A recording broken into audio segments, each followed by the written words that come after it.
Today our fight is about the solar project, that they want to ruin this entire valley by putting industrial solar energy projects here. I call them dirty green projects. These large industrial installations sound green. They're really not green. And that's a point we want people in Los Angeles to understand. The Owens Valley is on the east side of the Sierra Nevada mountains, and it's about 200 miles north of Los Angeles. It's like a national park. It's absolutely beautiful. I mean, you know, no matter where you've been in the world, there's nothing else like it. It's surrounded by beautiful mountains on both sides. It's the deepest valley, was the name of it in the early days when Mary Austin was writing about our valley. This is Los Angeles's playground. There is the Los Angeles Department of Water and Power. They want to build Southern Owens Valley Solar Ranch on a 1,200-acre site.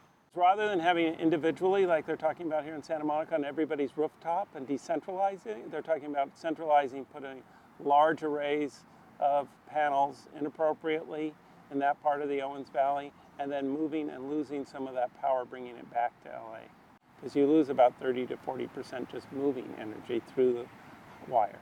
There's other avenues, there's more efficient ways to bring energy sustainability rather than desecrate, open space land and actually land that has significance, historical and cultural significance. That's why it's not just people here in LA that need to be up in arms about this. It's everybody. This affects all of us. I don't care if you live here, live in the Owens Valley, live in New York, it doesn't matter where you are. This is an issue that affects everybody. There's such a deep connection and tie between Los Angeles and the Owens Valley.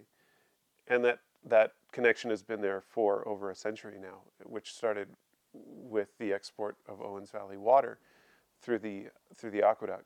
So the city of LA would not have been built if not for diverting the whole Owens River into the LA aqueduct, an area that was actually the breadbasket of California. It's hard to imagine that now when you see it, but when you take a whole river and put it in an aqueduct, which they do, and a tiny trickle goes back down to Owens Lake, that's what you're left with. They consider all the resources to be plentiful without realizing what they're taking away from other people. So they got the water, now they want their sun too, and they want to cover pristine open spaces with solar panels. 1,200 acres or more, enough is enough. I don't know how many people realize what goes into place with a solar PV project. It's about 2 square miles. They actually have to remove all vegetation on the site. They have to treat the soil with herbicides and soil consolidants.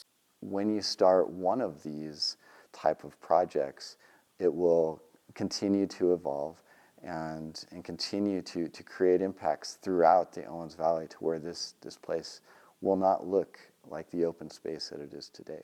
Our biggest industry around here is tourism. That's what people come here for, open space. My people lived in the Owens Valley for what wasn't the Owens Valley, we called it Payahu or Payahunada, which means, it has to do with the river. The water is always flowing down in that valley. Payahunadu, which means the place where water flows. And our people called it that because water flowed throughout the valley. Now, of course, things have changed. Throughout this 100 years, water hasn't been flowing in the same places throughout our valley. It's been flowing down to Los Angeles.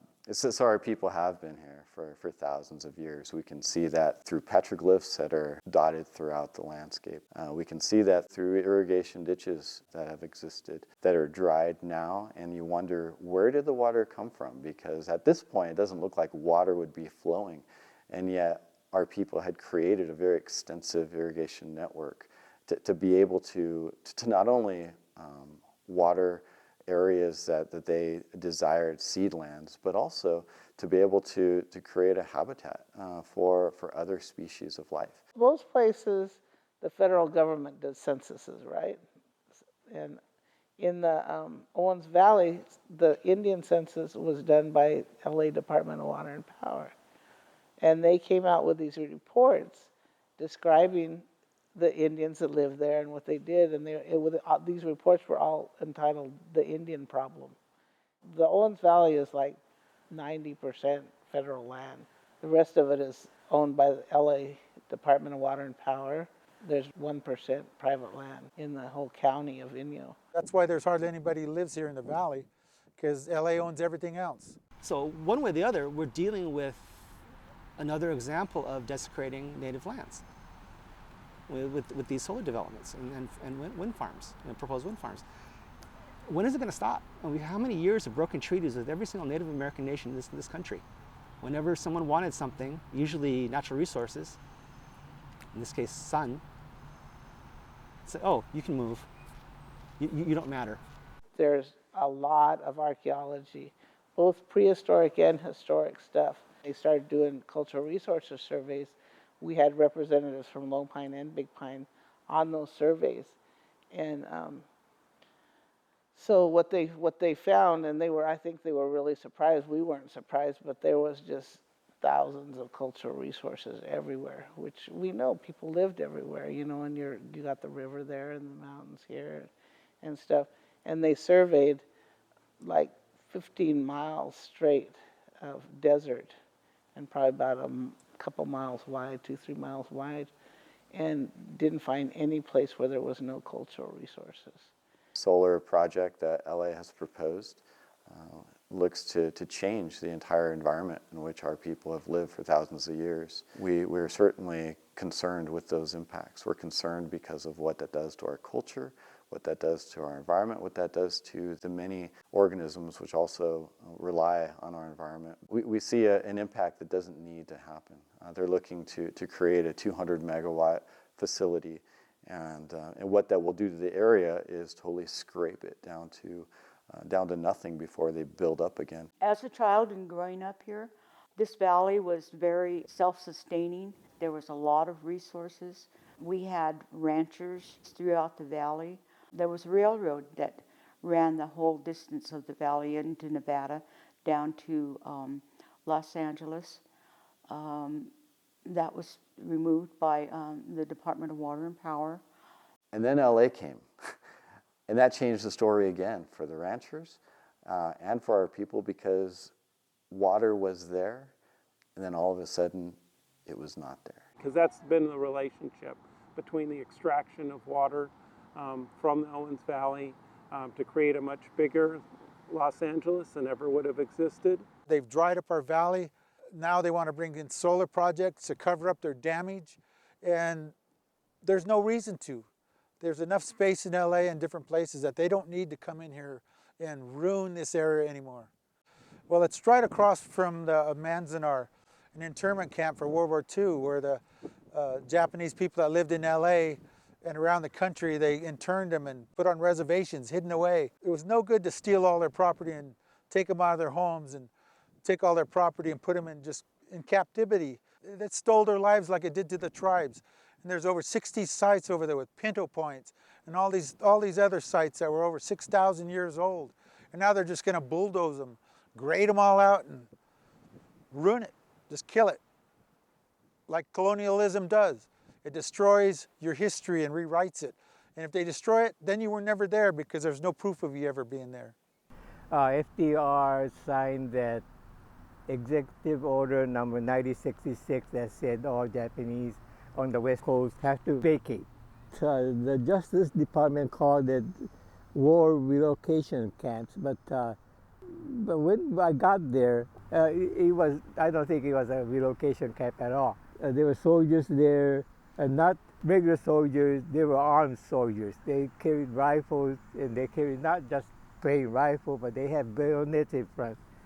So they called it relocation center, but actually it was more of a concentration camp, and by any definition it was. We've really got to know people with the Manzanar Committee, because they care as much about our valley as we do. The reason they made Manzanar into a national park was to preserve that feeling, to teach your grandchildren how it was being there, and you can go there and you can feel the isolation, so the surrounding landscape is so important there.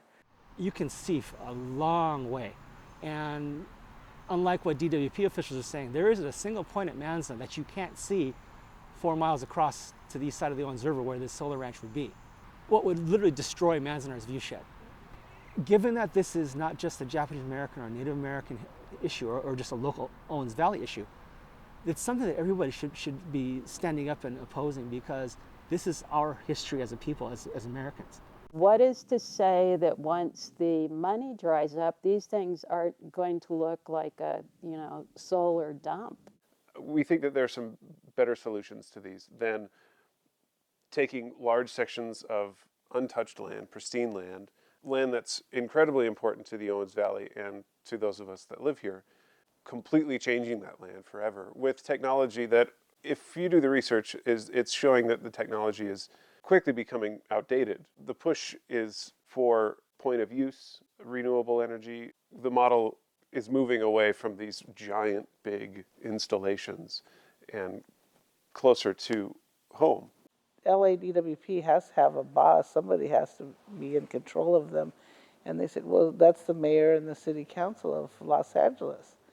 So if they have a say in what LADWP does, they're elected officials.